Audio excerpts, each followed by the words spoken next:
Hey guys, Pastor Greg Locke here. I need to take a couple of moments and address the Syrian refugee issue because I am receiving literally hundreds of messages on my opinion. And please understand that's exactly what it is.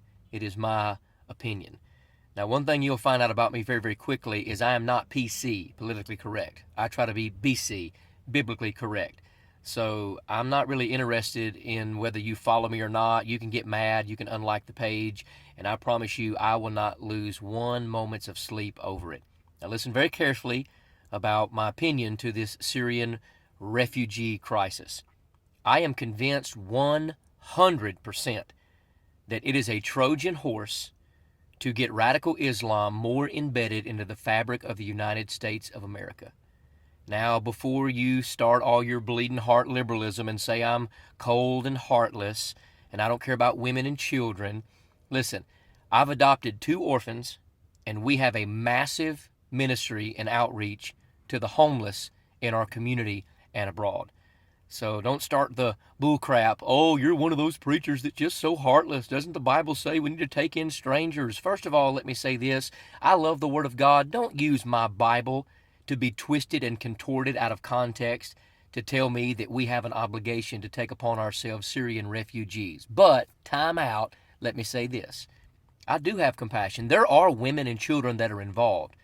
A whole lot less than President Obama and others want us to believe, because most of the pictures are well, able-bodied, trained men that want to get into this country.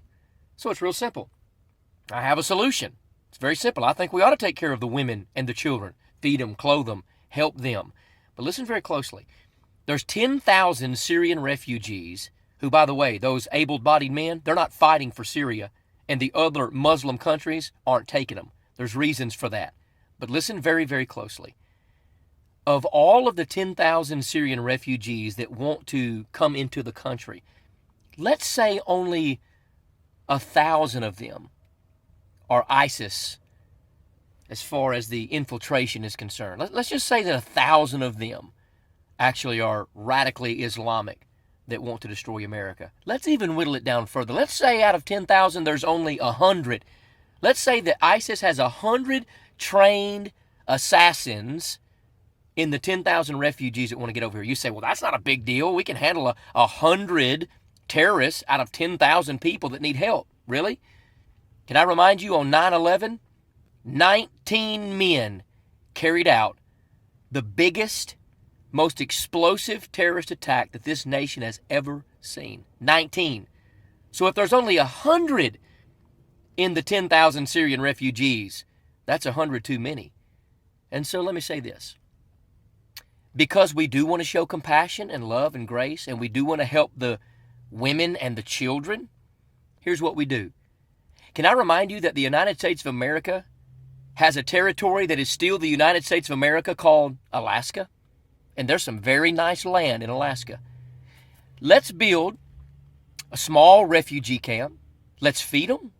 Let's clothe them. Let's be kind and loving and compassionate and show them the American spirit.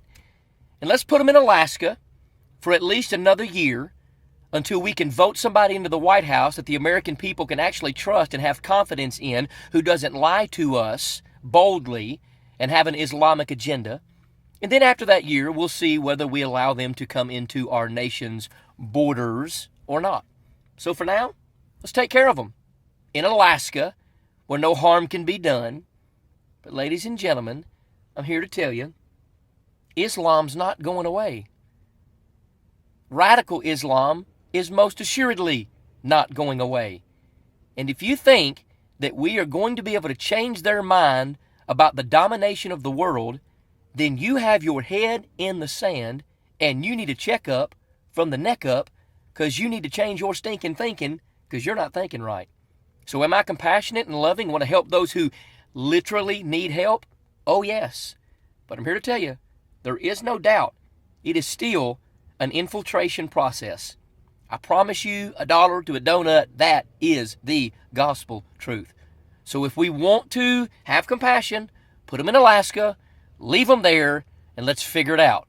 But I promise you, if we bring them into the United States of America as a whole, it is going to be an absolute devastating catastrophe.